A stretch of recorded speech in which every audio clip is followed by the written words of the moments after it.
Un litre de carburant essence s'achète désormais au Cameroun à 730 francs CFA au lieu de 630. Le litre du gasoil est passé de 575 francs CFA à 720 francs CFA. Et pour accompagner les populations, le président de la République a décrété l'augmentation des salaires des agents de l'État à l'ordre de 5,2%. Des mesures appréciées par les syndicats des travailleurs du Cameroun. L'augmentation des salaires ne concerne que les agents publics, ça ne concerne pas le privé. Il faut que ça soit d'abord clair et que ça n'a aucun impact sur le privé, puisque le privé est chargé d'augmenter les salaires à travers les conventions collectives.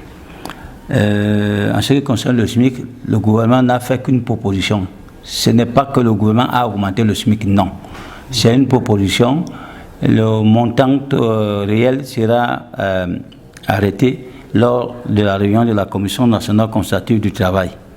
Bon, en ce qui concerne les produits pétroliers, nous pouvons seulement dire que plus peur que de mal, parce qu'en réalité, des informations que nous avions à l'époque, le super devait être pratiquement à 915 et le gasoil devait aller à 1040 francs. Mais ça n'a pas été le cas.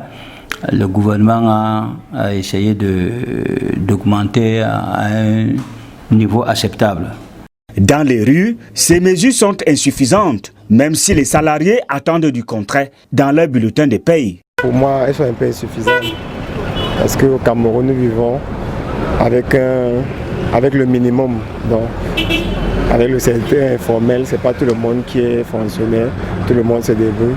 Je dis que ces mesures, par rapport à ceux qui vivent dans le secteur informel, ce ne sont pas rassurantes, parce qu'il faudrait qu'ils fassent plus d'efforts pour pouvoir lier les deux bouts.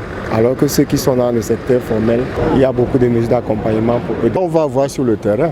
Il faut attendre la nouvelle grille de salaire pour juger. Disons que même si ce n'est pas suffisant, c'est quand même quelque chose.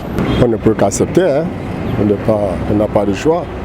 La plus grosse plainte des citoyens est une autre augmentation des prix des produits de première nécessité. Les Camerounais en souffrent déjà, disait-il. Les nouveaux tarifs du transport urbain par taxi ne vont pas tarder. D'ailleurs, certains conducteurs ont changé d'habitude. Je porte des clients en fonction du prix du carburant.